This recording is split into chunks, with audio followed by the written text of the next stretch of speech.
देश को मिल गया है अपना पहला स्वदेशी फाइटर जेट एलसीए तेजस का एडवांस वर्जन यानी कि एलसीए मार्क 1A। ये देखिए, ये जो आ रहा है यहाँ पर जो सबसे बाईं तरफ है वो एलसीए मार्क 1A है। उसके बराबर में सुखोई फाइटर जेट और एक ट्रेनर एयरक्राफ्ट। ये दरअसल जो एलसीए तेजस फाइटर जेट है उसका उन्नत वर्जन यानी एडवांस वर्जन है। इसका दुश्मन को मात दे सके उसके लिए, और इसके लिए यहाँ पर समारोह किया गया नासिक में HAL फैसिलिटी में, हिंदुस्तान एरोनॉटिक्स लिमिटेड फैसिलिटी में। खुद रक्षा मंत्री यहाँ पर मौजूद, उन्होंने इसको फ्लैग ऑफ किया इस फाइटर जेट को। यहाँ पर खुद रक्षा मंत्री राजनाथ सिंह और HAL के जो CMD हैं डॉक्टर DK सुनील, वो भी सब भी यहाँ मौजूद, इस वक्त यहाँ पर मौजूद हैं। यहाँ इस नासिक फैसिलिटी में यहाँ पर जो HAL की तरफ से हर साल करीब 8 जो ऐसे एलसीए मार्क 1A बनाए जाएंगे, क्योंकि इसी नासिक फैसिलिटी में ही जो भारतीय वायुसेना के लिए जो MiG-21 फाइटर जेट थे, जिनकी यहीं पर उड़ान हुई, जिनको यहाँ पर बनाए गए थे 600 के करीब, और पिछले महीने वो रिटायर हो चुके हैं। उनकी जगह पर इन एलसीए मार्क 1A को जो है रिप्लेस करना है उनकी जगह पर। और वायुसेना को, क्योंकि उनकी स्क्वाड्रन लगातार कम होती जा रही है मिग के लिए, और आने वाले समय में मिराज और जगुआर फाइटर जेट भी रिटायर हो जाएंगे, तो ऐसे में ये जो नया मार्क 1A फाइटर जेट है ये इनकी जगह पर जो है लेगा, ताकि भारतीय वायुसेना की जो कम पड़ रही स्क्वाड्रन है वो किसी भी तरीके से ऑपरेशनल क्षमताएं जो हैं वायुसेना की वो कम ना हो जाए। क्योंकि हमने देखा है कि ऑपरेशन सिंदूर के बाद किस तरह के हालात जो हैं, एयर स्पेस है भारत की है, और साथ ही भारत को टू फ्रंट वॉर यानी कि चीन के साथ भी कहीं ना कहीं तनातनी रहती है। तो ऐसे में बहुत जरूरी है कि जल्द से जल्द ये एलसीए मार्क 1A तैयार हो जाए, ताकि भारतीय वायुसेना को अपना स्वदेशी फाइटर जेट मिल जाए। और जैसे कि प्रधानमंत्री नरेंद्र मोदी ने आह्वान भी किया है कि आत्मनिर्भर बनना है, रक्षा क्षेत्र में खासतौर से बनना है, उसके लिए ही ये तैयारी की जा रही है। इसी तरह की जो असेंबली लाइन है नासिक के साथ साथ वो बेंगलुरु में भी है, वहां पर भी हर साल जो है 12 इस तरह के जो 16 जो एलसीए मार्क 1A बनेंगे, जो कि भारतीय वायुसेना को मिल जाएंगे। लेकिन भारतीय वायुसेना सबसे पहले फूक कर कदम रख रही है, ताकि इन एलसीए मार्क 1A की जो पूरी ऑपरेशनल क्षमताएं हैं, यानी कि जो इसमें उन्नत किस्म की जो मिसाइल हैं, उनके रडार सिस्टम हैं, उनके जो अर्ली वार्निंग सूट्स हैं, और उनके साथ ही जो आइस रडार इसमें लगा हुआ है, स्वदेशी रडार लगी हुई है, वो अगर इसमें लग जाएंगे तभी भारतीय वायुसेना इनको अपने बेड़े में शामिल करेगी। ये भारतीय वायुसेना ने साफ कर दिया और HAL ने भरोसा दिया है कि सभी जितने परीक्षण होंगे, जब तक कि वो खरा नहीं उतर पाएगा सारी कसौटी पर, तब तक भारतीय वायुसेना को ये सौंपा नहीं जाएगा। लेकिन अब आज की फ्लाइट के बाद ये साफ हो गया है कि अब इसके परीक्षण होंगे मिसाइल्स के, और उसके बाद ये शामिल हो जाएगा भारतीय वायुसेना में। नासिक के HAL के कैंपस में पहली बार मुझे आने का अवसर प्राप्त हुआ,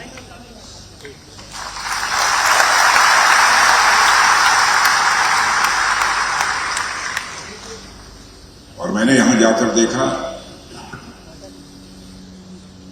यहां जितने भी लोग लगे हुए हैं काम में, जिस परिश्रम के साथ वो काम कर रहे हैं, और यह सब तो बातें अपनी अलग है, उनके चेहरे के ऊपर जो मैंने उमंग और उत्साह देखा है, मैं उसकी अपनी तरफ से भूल करना चाहता हूं। आज कुछ बोलने के पहले मैं हमारे पायलट्स, जिन्होंने एलसीए मार्क 1A, SCT 40 और 230 MKI कि जब वो फ्लाइंग कर रहे थे तो मैं बहुत ही गौर से बैठे हुए उन्हें देख रहा था। इस शानदार फ्लाइंग के लिए मैं ग्रुप कैप्टन के Venugopal, group captain Pratyush Awasthi, group captain Pratyush Awasthi, Su-30 और Su-30 MKI के यन के रथ, विंग कमांडर यन के रथ और विंग कमांडर से संजय वर्मा, मैं आप सभी को अपनी शुभकामनाएं देता हूं।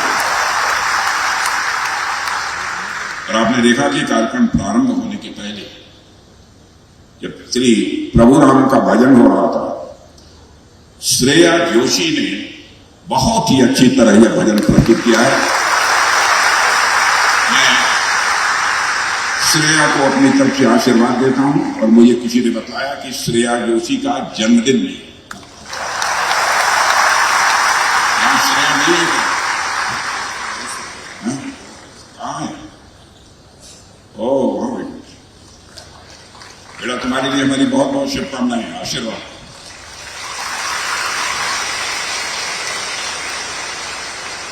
मेरे साथियों, आज हिंदुस्तान एरोनॉटिक्स लिमिटेड द्वारा निर्मित light combat aircraft mark 1A तेजस की थर्ड प्रोडक्शन लाइन का उद्घाटन हो रहा है। इसके साथ ही HTT-40 एयरक्राफ्ट की सेकंड प्रोडक्शन लाइन का भी उद्घाटन हुआ है। इन दोनों प्रोजेक्ट्स को देश को समर्पित करते हुए मैं कहना चाहूंगा, मुझे बेहद खुशी हुई है। मैं HAL को और इस प्रोजेक्ट से जुड़े हुए हर व्यक्ति को मैं हृदय से बधाई देता हूं और मुझे इस बात की खुशी है कि इस अवसर पर मुझे नासिक की इस पवित्र भूमि पर आने का एक अवसर प्राप्त हुआ है। नासिक का जहां तक प्रश्न है, नासिक की धरती अपने आप में बहुत ही हिस्टोरिकल है, ऐतिहासिक है।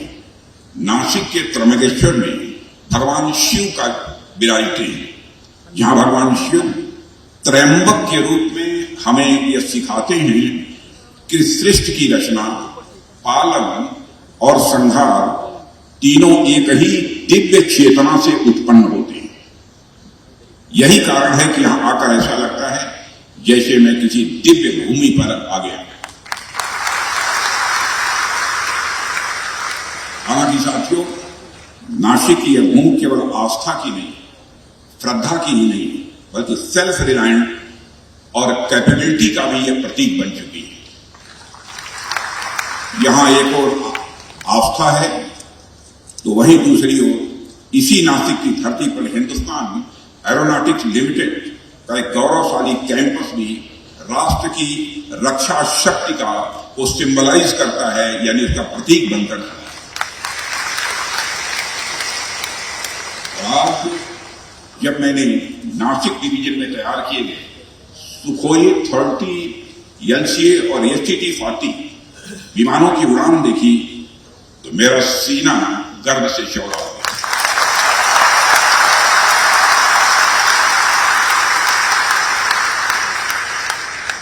उनकी उड़ान रक्षा क्षेत्र में भारत की, मैं मानता हूं, मैं इस रूप में देख रहा था, यह भारत की आत्मनिर्भरता की उड़ान है।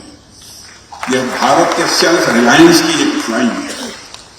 साथियों, नासिक में स्थित HAL का भी अपना एक बहुत ही गोल्डन हिस्ट्री है, स्वर्णिम इतिहास। कभी यहां MiG-21 और MiG-27 जैसे दिग्गज फाइटर जेट्स का निर्माण और ओवरहॉल होता था, और आज यह संस्थान मॉडर्न सुखोई 30 और जेट्स का प्रोडक्शन हाउस बन चुका है। पिछले 6 दशकों से भी अधिक समय से HAL नासिक ने भारत की डिफेंस मैन्युफैक्चरिंग कैपेबिलिटी को नई ऊंचाइयों तक पहुंचाने में एक स्ट्रांग पिलर की भूमिका निभाई है। जैसा कि मैंने अभी कहा, नासिक भगवान शिव की भूमि है, जो एक तरफ शिवत्व यानी शांति की प्रतीक है, तो दूसरी तरफ यह संहार की भी प्रतीक है। ठीक उसी तरह से नासिक एक तरफ डिफेंस मैन्युफैक्चरिंग यानी निर्माण की प्रतीक है, तो दूसरी तरफ जरूरत पड़ने पर दुश्मनों का संहार करने की क्षमता भी है।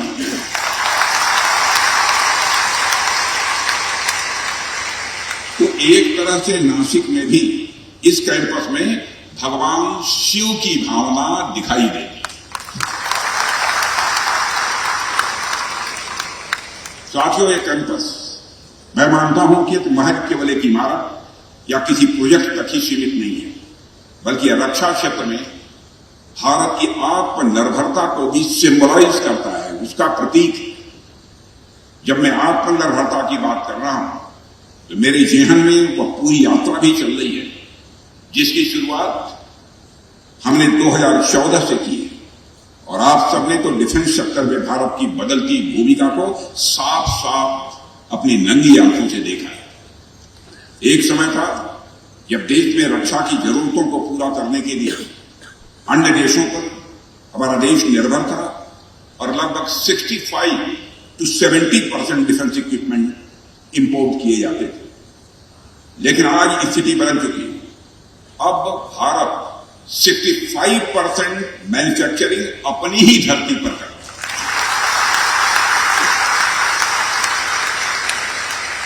बहुत जल्द ही हम अपनी डोमेस्टिक मैन्युफैक्चरिंग को 100% तक ले जाना चाहते हैं। ये हमारा संकल्प है।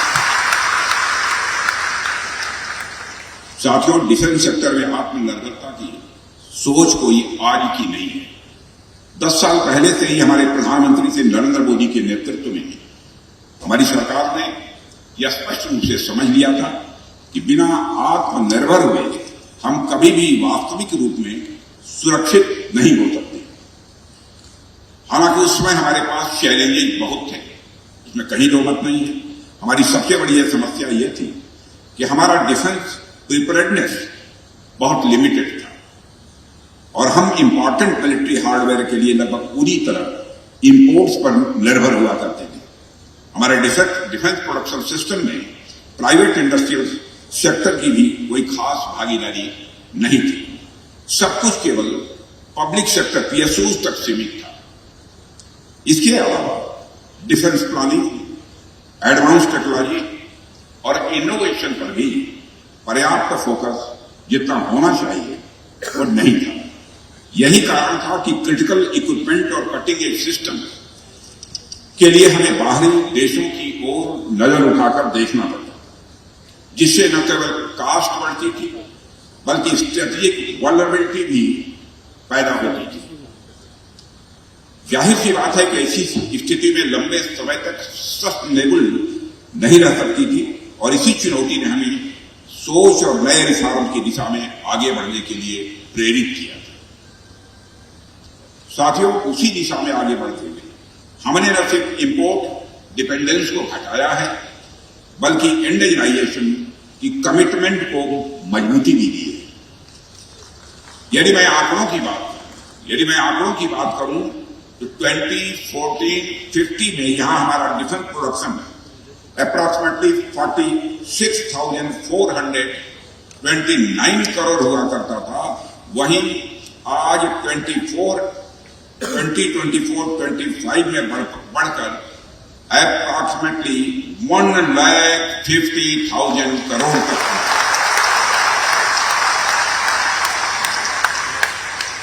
और यह सब भारत के अंदर जो करिश्मा हुआ है उसमें मेजर कॉन्ट्रीब्यूशन यदि किसी का है तो आप जैसे लोगों का मेजर कॉन्ट्रीब्यूशन यदि किसी का है आप जैसे लोग। यह केवल फैक्ट्स नहीं है बल्कि मैं मानता हूं कि हमारे देश की यह आत्मनिर्भरता, सेल्फ रिलायंस की एक उड़ान है। इसी तरह हमारा डिफेंस एक्सपोर्ट जो कभी अप्रॉक्सीमेटली 1,000 करोड़ से भी कम हुआ करता था, आज वह रिकॉर्ड 25,000 करोड़ को क्रॉस कर चुका है। और मैं एज ए डिफेंस मिनिस्टर आपको विश्वास दिलाता हूं, जिस तरीके से डिफेंस मिनिस्ट्री में हमारी टीम जिस झील के साथ और जिस मिशन के साथ काम कर रही है, 2029 आते आते हम इस फिगर को ले जाना चाहते हैं 3 लाख करोड़ रुपए। और डिफेंस एक्सपोर्ट जो इस समय है मैक्सिमम 25,000 करोड़ है, उसको हम ले जाना चाहते हैं 50,000 करोड़ तक। साथियों, पिछले 10 वर्षों में जिस रफ्तार से भारत ने डिफेंस और टेक्नोलॉजी के क्षेत्र में आत्मनिर्भरता हासिल की है वह वाकई में अद्भुत है, अनइमेजिनेबल।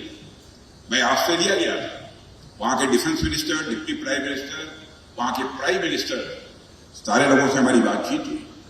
भारत के बारे में, भारत के डिफेंस के बारे में जो वह चर्चा उन्होंने की, मैं मित्रों यही कहना चाहता हूं, भारत का रक्षा मंत्री होने के नाते मेरा भी सीना चौड़ा हुआ है।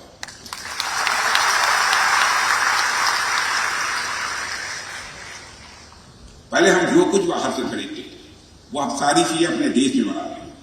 Fighter aircraft, missiles, engine, electronic warfare systems, इन सभी क्षेत्रों में भारत ने जबरदस्त प्रोग्रेस की है।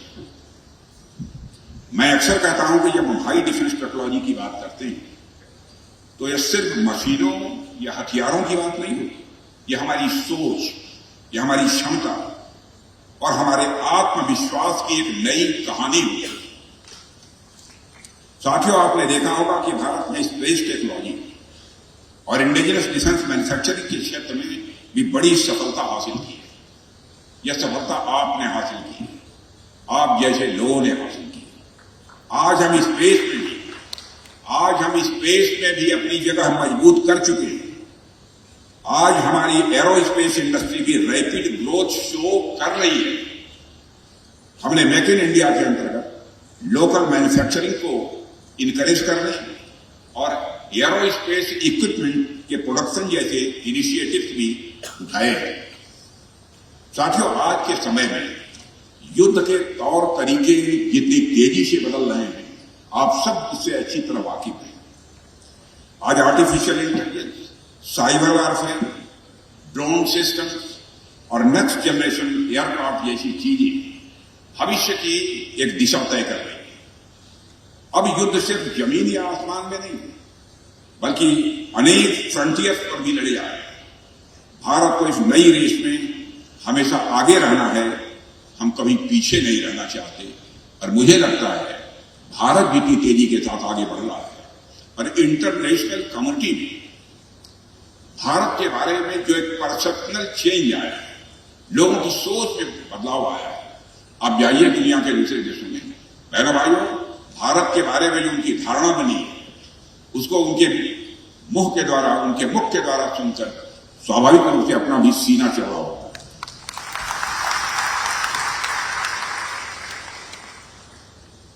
यही वजह है कि आज हम state of the art indigenous technology पर इतना जोर दे रहे हैं। और मुझे यह देखकर बेहद खुशी हो रही है कि हिंदुस्तान एरोनॉटिक्स लिमिटेड इस दिशा में भारत का एक मजबूत प्रतिनिधित्व कर रहा है।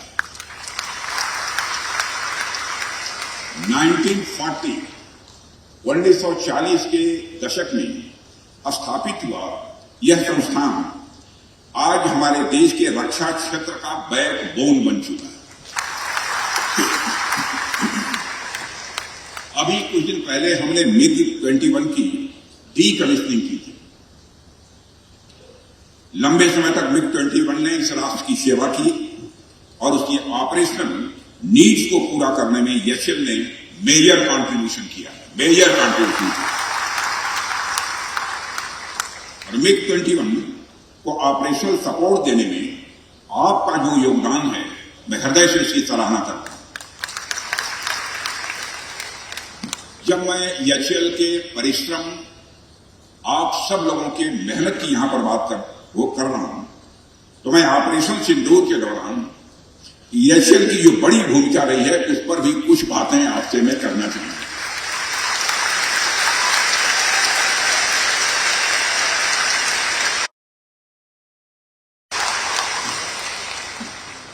मेरे साथियों, भारत की सुरक्षा से जुड़ा हुआ जो पूरा इतिहास है, उसमें महज कुछ पल ही ऐसे हैं, महज कुछ क्षण ही ऐसे हैं जब एक साथ पूरे सिस्टम की असली परीक्षा ली गई है।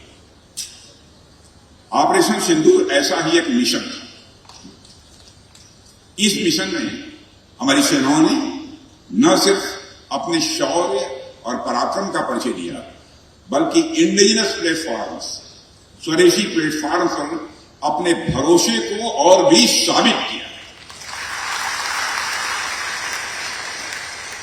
इस दौरान एचएएल की टीम ने, मैं जानता हूं क्योंकि मैं तो लगातार मॉनिटरिंग कर रहा था, इस दौरान एचएएल की टीम ने 24 घंटे लगातार विभिन्न ऑपरेशनल साइट्स पर सपोर्ट दिया।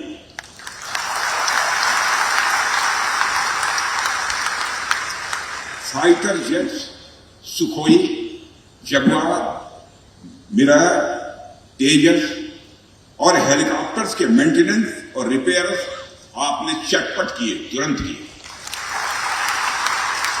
ताकि आपने ये क्यों किए? ताकि भारतीय वायुसेना की ऑपरेशनल रेडीनेस ये बनी रहे, किसी भी सूरत में ये कमजोर न होने पाए। यही बात का प्रतीक था कि जब बात देश की सुरक्षा की आएगी तो हम इक्विपमेंट खुद भी बना सकते हैं और उन इक्विपमेंट से खुद की रक्षा भी कर सकते हैं। मैं इस अवसर पर एचएएल परिवार को पुनः एक बार हार्दिक बधाई देता हूं। और मेरे साथियों, आपने साबित किया है कि जब डेडिकेशन और इनोवेशन यह साथ चले तो कोई भी लक्ष्य किसी भी सूरत में असंभव हो ही नहीं सकता। मुझे जानकर भी बेहद खुशी हुई है कि नासिक की टीम ने सुखोई 30 पर ब्रह्मोस मिसाइल की इस्टेब्लिशमेंट का एक महत्वपूर्ण काम किया है।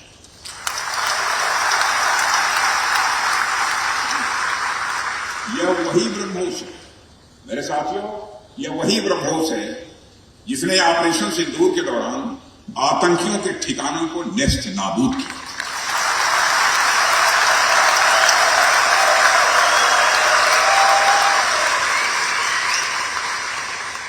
और जब इस नई प्रोडक्शन लाइन के उद्घाटन के साथ यहां made in India fighters and trainers के प्रोडक्शन का भी एक नया युग शुरू हो रहा है।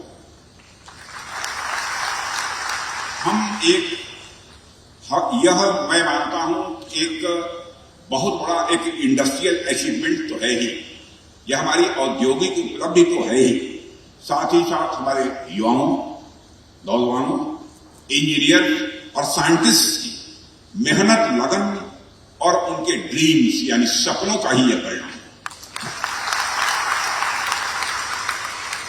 इसके अलावा LCA तेजस और HTT-40 एयरक्राफ्ट का निर्माण जो हो रहा है वह भी हमारे देश के अलग अलग इंडस्ट्री पार्टनर्स के कोलैबोरेशन का ही यह परिणाम है।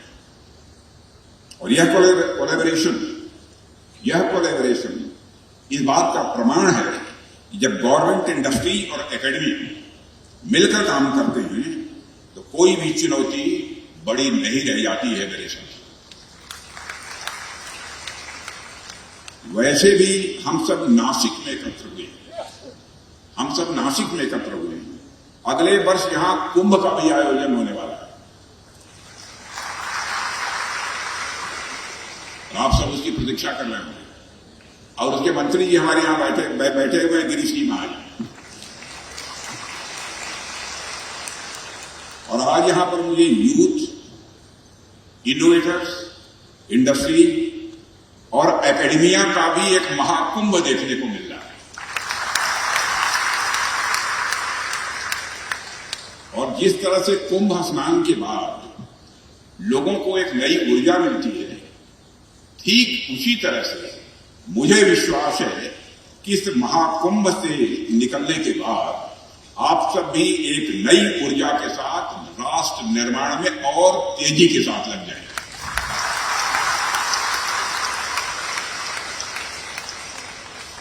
साथियों, यहां मैं ये कहना चाहता हूं कि हमें अब सिर्फ LCA तेजस या HTT-40 तक सीमित नहीं रहा। अब समय है कि हम next generation aircraft, unmanned systems और सिविल एविएशन के क्षेत्र में भी अपनी एक आइडेंटिटी बनाएं, अपनी पहचान। और मुझे पूरा विश्वास है YSL नासिक आने वाले समय में इन सभी क्षेत्रों में बहुत ही अपनी अहम भूमिका का निर्वाह करेगा। यह विश्वास लेकर मैं यहां से वापस आऊंगा।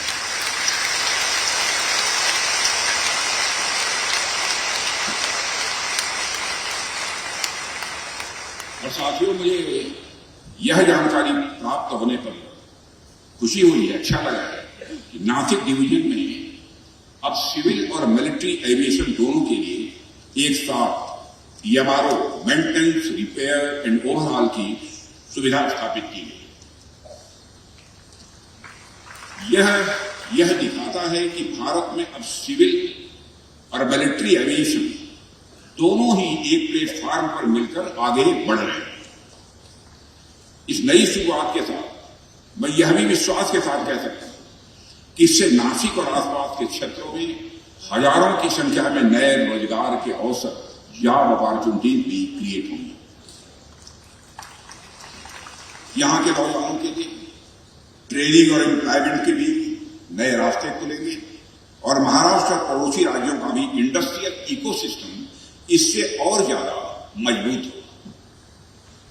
मैं भारतीय वायुसेना के उन वीर सैनिकों को भी प्रणाम करता हूं। मैं भारतीय वायुसेना के उन वीर सैनिकों को भी प्रणाम करता हूं जिन्होंने तेजस और HCT-40 जैसे भारतीय विमानों पर भरोसा जताया।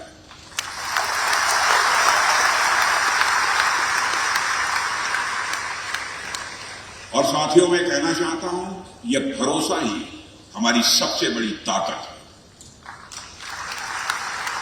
और मुझे देखकर यह बहुत ही अच्छा लगा कि HCL एक पब्लिक सेक्टर के रूप में प्राइवेट सेक्टर के साथ कदम से कदम मिलाकर दुनिया के बेस्ट स्टैंडर्ड्स को हासिल कर रहा है। और यह भी अच्छी बात है कि HCL का यह पूरा कॉम्प्लेक्स अब पेपरलेस, डिजिटल और पूरी तरह से सस्टेनेबल है। और इसमें इंडस्ट्री 4.0 और क्वालिटी 4.0 सिस्टम को अपनाया गया है। यानी यह आधुनिक भारत की तकनीकी उड़ान, टेक्नोलॉजिकल फ्लाइंग का एक असली प्रतीक है। आज का यह अवसर केवल फाइटर जेट को देश को समर्पित करने का अवसर ही नहीं है, बल्कि यह भारत के नए आत्मविश्वास का भी प्रतीक है। और आज मेरे साथियों, आज मैं खास तौर पर उन सभी संस्थाओं को बधाई देना चाहता हूं, जैसे ADA, शेमिनेट, DGHQ, हमारे इंडस्ट्रियल पार्टनर्स और HCL के सभी कर्मचारी, और जिन्होंने मिलकर इतने उन्नत और आधुनिक विमान भारत में ही तैयार किया। यह वाकई बहुत बड़ी उपलब्धि है। यह नई सुविधाओं से हमारी वायुसेना को और अधिक शक्ति, आत्मविश्वास और आधुनिकता मिलेगी, ऐसा मेरा विश्वास है। जहां तक हमारी वायुसेना की बात है, तो जिस शौर्य और पराक्रम के साथ इन्होंने भारत की वायु सीमा को सुरक्षित रखा है, वह अपने आप में इनक्रेडिबल है।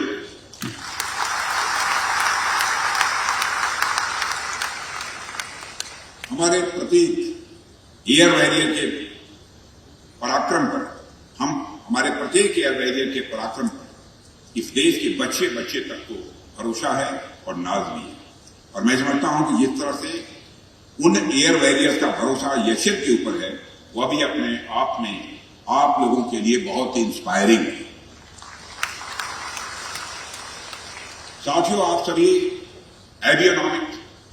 एवियोनिक्स के जो है विशेषज्ञ, आप सभी टेक्निकल एक्सपर्ट, इसलिए मैं ज्यादा टेक्निकल बातें तो आपसे नहीं करूंगा। वैसे मैं भी टेक्निकल ही हूं, मैं भी फिजिक्स का स्टूडेंट रहा और फिजिक्स मैंने पढ़ाई भी, इसलिए चीजों को समझता हूं। इसलिए जब भी एविएशन की बात होती है, तो मुझे उसमें सिर्फ मशीनें नहीं दिखती, बल्कि जीवन के गहरे संदेश भी दिखाई देते हैं। और आप जानते हैं कि किसी भी एयरक्राफ्ट के लिए उनका नेविगेशन सिस्टम बहुत ही जरूरी होता है। और इसका मुख्य काम होता है एयरक्राफ्ट को सही दिशा में बनाए रखना, यानी उसे यह बताना कि वह कहां है और किस रास्ते पर जा रहा है। बिल्कुल वैसे ही जैसे हमारे जीवन में नेविगेशन बहुत जरूरी होती है। अगर हमारे पास एक स्पष्ट लक्ष्य या कोई मार्गदर्शक नहीं है, तो हम चलते तो रहेंगे, लेकिन शायद सही मंजिल तक पहुंचना यह बहुत कठिन हो जाएगा। इसलिए जैसे एयरक्राफ्ट को GPS की जरूरत होती है, वैसे ही हमें भी अपने अंदर एक मॉरल कंपास रखना चाहिए, जो हमें हर समय सही रास्ता दिखाता है।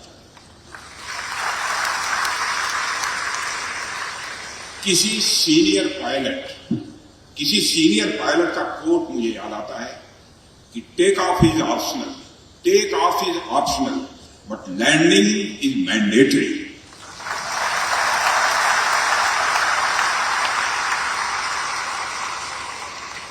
इसका मतलब यह है किसी भी काम की शुरुआत करना मेरे साथियों बहुत आसान है, लेकिन उसे अंत तक सफलतापूर्वक पूरा करना यह थोड़ा सा बहुत ही जिम्मेदारी वाला काम है। जब हम कोई नए प्रोजेक्ट शुरू करते हैं तो उत्साह तो बहुत होता है, लेकिन असली परीक्षा तो तब होती है जब कठिनाइयां आती हैं। उस समय धैर्य, ध्यान और सही निर्णय की ही हमें सफलता तक पहुंचा सकते हैं। यह हम सबको याद रखना चाहिए।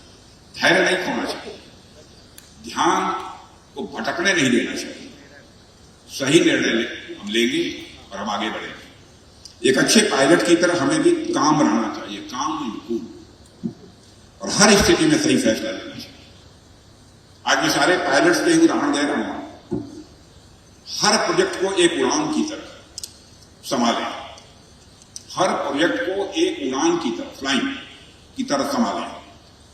शुरुआत जोश से करें, बीच में संतुलन बनाए रखें और अंत में उसे सुरक्षित तरीके से पूरा करें, क्योंकि जैसे एवियोनिक्स एयरक्राफ्ट को अवेयर, कनेक्टेड, स्टेबल और पावर्ड रखता है, वैसे ही हमें भी रहना।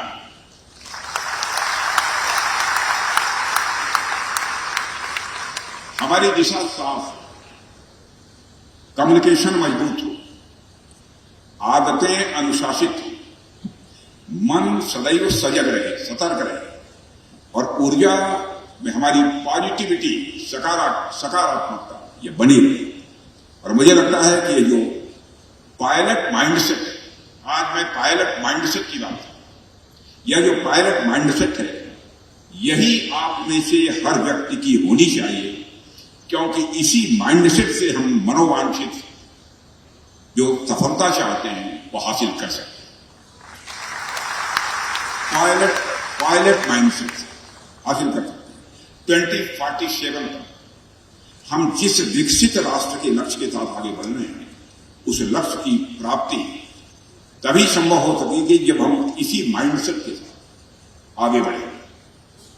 साथियों, इसी विश्वास के साथ हम सभी इसी प्रकार एकजुटता के साथ मिलजुल कर काम करते रहेंगे। मैं एशियल इस प्रोजेक्ट से जुड़े हर स्टेक होल्डर को और सभी देशवासियों को अपनी तरफ से हार्दिक शुभकामनाएं देते हुए, हार्दिक बधाई देते हुए अपना निवेदन समाप्त करता हूं। एक बार बुलंद आवाज होनी चाहिए, बोलिए भारत माता की।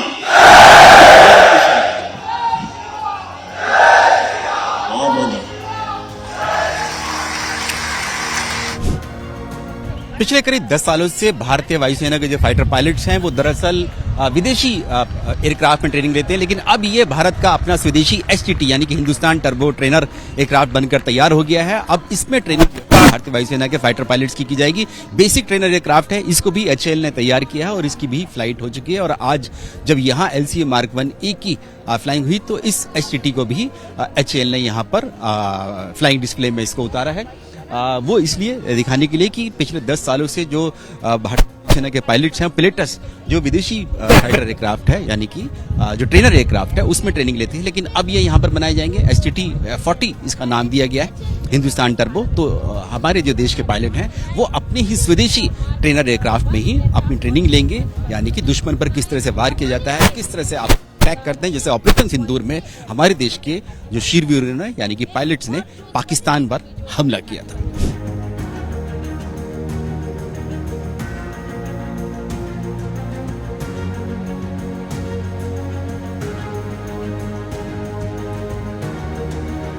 हिंदुस्तान एरोनॉटिक्स लिमिटेड यानी HAL ने LCA तेजस का एडवांस वर्जन बनाकर तैयार कर लिया है। नासिक में उसकी पहली फ्लाइट हुई है। ये LCA तेजस है, यही Mark 1A फाइटर जेट है जिसकी पहली उड़ान की है।